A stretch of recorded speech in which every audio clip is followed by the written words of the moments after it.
नमस्कार दोस्तों, स्वागत है आपका अपने YouTube चैनल पर। दोस्तों, आज मैं आपको टेक्निकल पर राजस्थान में जो लाइनमैन का पेपर होता है उसके प्रीवियस पेपर करवाने जा रहा हूँ।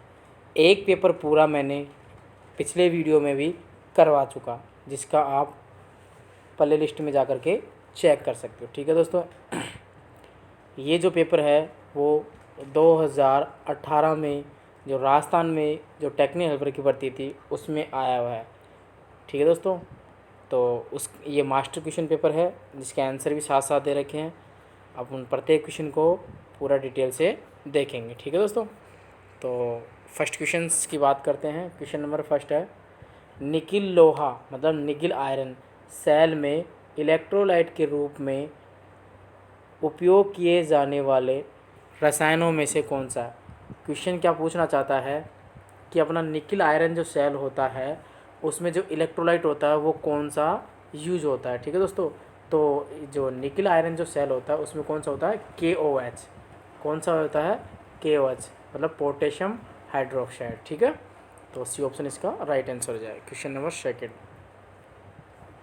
नंबर सेकंड अच्छा क्वेश्चन है दोस्तों। 2 SWG तार किसके व्यास के बराबर होता है। SWG मतलब स्टैंडर्ड वायर गेज, जो कि स्टेनलेस स्टील का बना होता है, और SWG की जो रेंज होती है 0 से 36 होती है। ठीक है दोस्तों, तार का गेज या व्यास नापने के लिए इसका प्रयोग किया जाता है। तो यहाँ पर क्वेश्चन क्या कह रहा है, तो 2 SWG तार के व्यास किसके बराबर होगा। ठीक है, तो ऑप्शंस चेक करते हैं दोस्तों।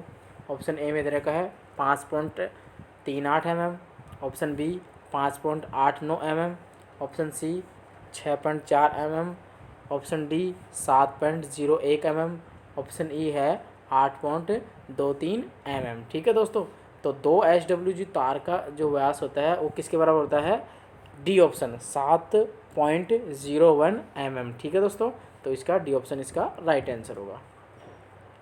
चलो नेक्स्ट क्वेश्चन करते हैं दोस्तों।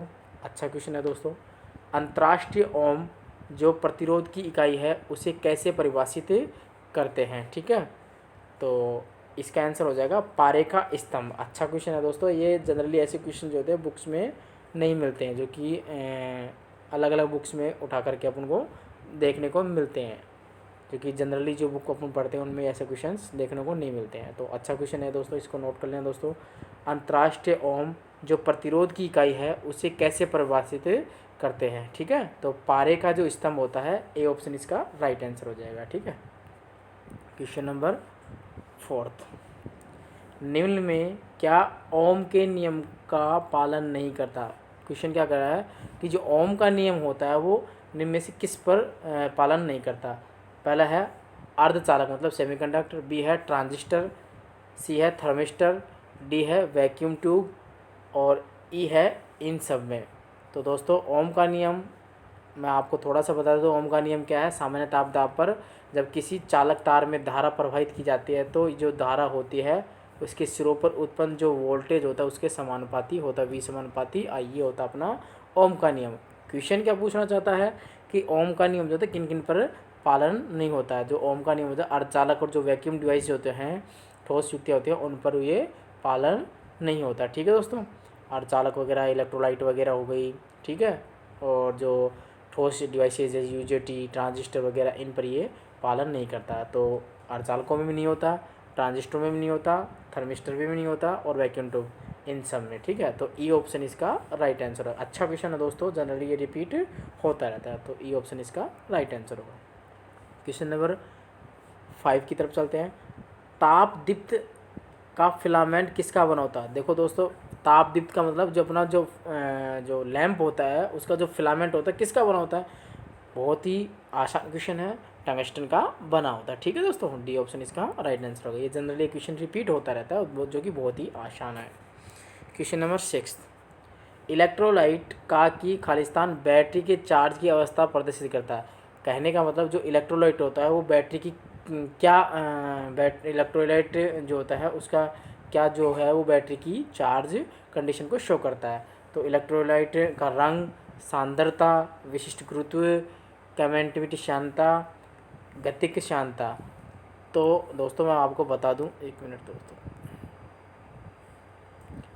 जो इलेक्ट्रोलाइट होता है उसका जो विशिष्ट गुरुत्व होता है वो बैटरी की चार्ज अवस्था बताता है, जिससे कि और बैटरी का जो इलेक्ट्रोलाइट का जो विशिष्ट गुरुत्व किससे नापते हैं, हाइड्रोमीटर के द्वारा मापते हैं। ये भी आपको ध्यान रखना है, हाइड्रोमीटर के द्वारा बैटरी का अपेक्षिक घनत्व मापते हैं। ठीक है दोस्तों, तो इलेक्ट्रोलाइट का जो विशिष्ट गुरुत्व होता है उसके द्वारा अपन बैटरी की चार्जिंग कंडीशन देखते हैं। उसकी वैल्यू कितनी वैल्यू लिखी होती है, 1.1 है या 1.2 है, 1.8 है, इस तरह से अपन इसकी charge, full charge condition, half charge, discharge condition अपन चेक करते हैं। ठीक है दोस्तों, तो क्वेश्चन नंबर 6 का राइट आंसर क्या हो जाएगा, विशिष्ट गुरुत्व। 7 की बात करते हैं दोस्तों, क्वेश्चन नंबर 7। 6 बैंड रजिस्टर रंग कोड में निम्न में से कौन सा बैंड ताप गुणांक प्रदर्शित कर, ताप गुणांक मतलब टेम्परेचर कोफिशिएंट। ठीक है, देखो रेजिस्टेंस है, कोई रेजिस्टेंस है, उसमें क्या हो रहा है दोस्तों, 6 बैंड एस 6 बैंड कैसे, 1 2 3 4 5 6, तो इन 6 बैंडों में से, इन 6 बैंड हैं, इन 6 बैंडों में से टेम्परेचर कोफिशिएंट जिसे अल्फा से दर्शाते हैं, ठीक है, ताप गुणांक जिसका प्रतीक होता है प्रति डिग्री सेल्सियस। ठीक है, ये भी अब मैं क्या एडिशनल आपको जानकारी बता देता हूँ। ताप गुणांक को अल्फा से दर्शाते हैं, ताप गुणांक का मात्रक जो होता है प्रति डिग्री सेल्सियस होता है। तो क्वेश्चन में क्या पूछा है कि जो 6 बैंड का रेजिस्टेंस है उसमें ताप गुणांक जो कौन सा बैंड है, लास्ट का जो बैंड होता है वो हमेशा ताप गुणांक को बताता है। अब यहाँ पर 6 दे रखे तो छठाई इसका आंसर हो जाएगा, और 5 होते तो 5वां आ जाता, 2 होते तो 2, और एक, हाँ एक तो होता ही है, तीसरा होता तो तीसरा। मतलब कहने का मतलब क्या है, रेजिस्टेंस का लास्ट का जो बैंड होता है वो किसको दर्शाता है, ताप गुणांक को दर्शाता है। ठीक है, तो इसका आंसर क्या हो जाएगा, राइट आंसर छठा, ये ऑप्शन इसका राइट आंसर हो जाएगा। क्लियर दोस्तों, क्वेश्चन नंबर 7 की बात कर, 8 की सॉरी। एक गैलोमीटर को एक एमीटर में कैसे रूपांतरित किया जाता है। कहने का मतलब अपने पास क्या है, गैलोमीटर है, ठीक है, उसको एमीटर बनाना है। तो ये अपने पास एक गैलोमीटर है, उसको एमीटर बनाना है, तो क्या करेंगे, गैलोमीटर के समांतर क्रम में एक रेजिस्टेंस जोड़ देंगे जिसकी वैल्यू क्या होती है, लो होती है। ठीक है, इसकी वैल्यू क्या होती है, लो होती है। तो इसके समांतर क्रम में एक रेजिस्टेंस जोड़ करके अपन गैलोमीटर के समांतर क्रम में एक रेजिस्टेंस जोड़ देंगे तो वो क्या हो जाएगा, एज ए एमीटर की तरह वर्क करने लग जाएगा। और एमीटर क्या होता है, धारा का मापन करता है और किसी भी सर्किट में श्रेणी क्रम में जुड़ता है। ठीक है, तो ए ऑप्शन इसका राइट आंसर हो जाएगा। क्वेश्चन नंबर 9 की बात करते हैं। भू संयोजन तार, भूमिगत तार का आकार किस पर निर्भर करता है। मतलब जो भूमिगत जो तार होता है उसका आकार किस पर निर्भर करता है। ऑप्शन ए की बात करते हैं, भूमिगत तार के माध्यम से प्रवाहित अधिकतम दोष धारा पर, बी है सेवा लाइन की निर्धारित धारा क्षमता पर, सी है मर्दा प्रतिरोधकता पर, डी है ए व सी दोनों, ई है बी व सी दोनों। तो दोस्तों जो भूमिगत तार का आकार होता है किस पर निर्भर करेगा, एक तो भूमिगत तार के माध्यम से प्रवाहित अधिकतम धारा पर और एक मर्दा के प्रतिरोध पर। तो ए और सी इसका राइट आंसर हो जाएगा, डी ऑप्शन इसका राइट आंसर हो जाएगा। क्लियर दोस्तों, क्वेश्चन नंबर 10 की बात करते हैं दोस्तों। स्टोरेज बैटरी की ट्रिंकल चार्जिंग कैसे सहायता करता है। दोस्तों ट्रिंकल चार्जिंग, कोई बैटरी लंबे समय तक काम में नहीं आ रही है तो उसको अपन ट्रिंकल चार्जिंग लगाते हैं। 2 से 5% जो करंट होती है उसके करंट पर इसको लगाया जाता है। ठीक है, जिससे कि बैटरी जो होती है वो सही बनी रहे और ख़राब नहीं हो। तो सही बनाने के लिए क्या, इसे ताज़ा और पूर्णतः चार्ज बनाए रखने के लिए यहाँ पर ऑप्शन डी होगा। क्लियर दोस्तों, 11 नंबर का क्वेश्चन देखते हैं। 11, लेड एसिड बैटरी में ऊर्जा किस रूप में संग्रहित। आपको मैं बता दूं बैटरी वाले टॉपिक में जो लेड एसिड बैटरी होती है, लेड एसिड जो बैटरी होती है वो इम्पोर्टेंट है। इससे रिलेटेड जो भी चीज़ है, चार्जिंग डिस्चार्जिंग फॉल्ट, इसमें जो दोष होते हैं वो सारी चीज़ें हैं, वही इससे ज़्यादातर क्वेश्चंस आते हैं। ठीक है दोस्तों, लगभग बैटरी में लेड एसिड बैटरी ही पूछता है। तो जो लेड एसिड बैटरी होती है उसमें ऊर्जा किस रूप में संग्रहित होती है, रासायनिक रूप में। तो रासायनिक ऊर्जा बी ऑप्शन इसका राइट आंसर है।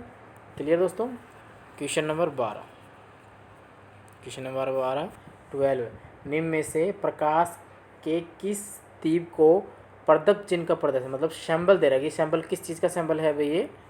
तो ये जो वाला जो सैंबल है ये ऐसा सैंबल है, वो अपना है जेनॉन फ्लैशदीप, ठीक है, जेनॉन फ्लैशदीप, ई ऑप्शन इसका राइट आंसर होगा। ठीक है दोस्तों, जेनॉन फ्लैशदीप। क्वेश्चन नंबर 13, अच्छा क्वेश्चन है दोस्तों। यदि किसी प्रदीप्ति यदि किसी प्रतिरोधक यानी रेजिस्टेंस के 3 बैंड पीले, बैंगनी, ब्राउन, तो प्रतिरोधक का मान क्या दे रखा।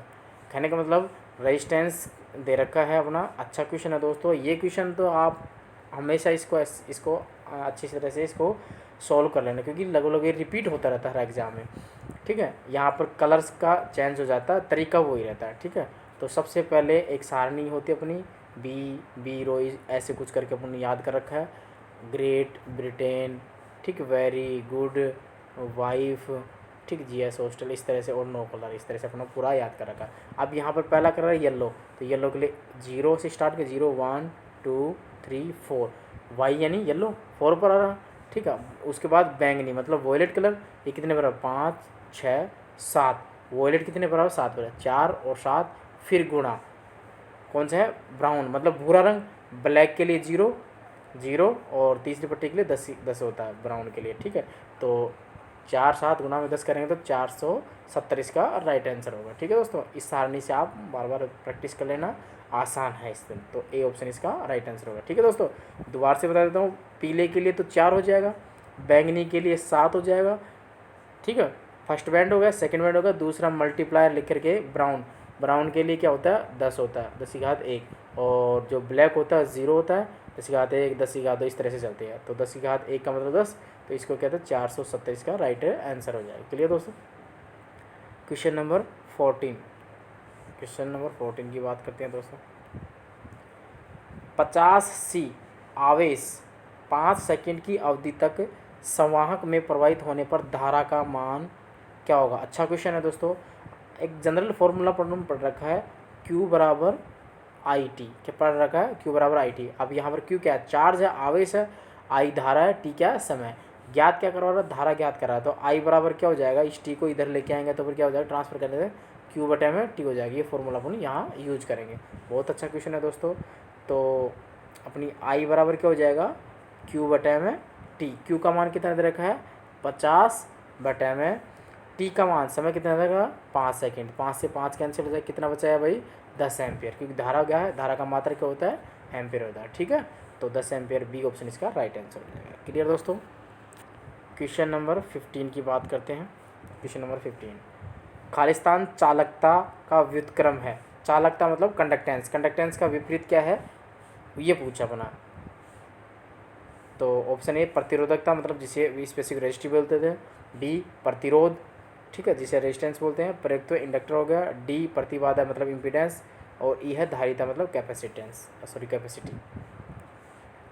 तो जो चालकता है उसका व्युत्क्रम क्या होगा, एक तो होता है विशिष्ट चालकता, एक चालकता। तो चालकता का व्युत्क्रम तो क्या होगा, प्रतिरोध, और विशिष्ट चालकता का पूछे थे तो प्रतिरोधकता होगा। लेकिन यहाँ पर आपको मैं बता दूँ, मास्टर आंसर क्वेश्चन है, जो मास्टर की पेपर है उसके आंसर की में क्या दे रखा, प्रतिरोधकता, जो कि गलत है, क्योंकि प्रतिरोधकता किसका होगा, विशिष्ट चालकता दे रखा होता है ना यहाँ पर, विशिष्ट चालकता, स्पेसिफिक कंडक्टिविटी दे रखा होता तो अपन प्रतिरोधकता करके आते, लेकिन यहाँ पर तो केवल चालकता ही दे रखा है, चालकता के लिए क्या क्या प्रतिरोध करेंगे।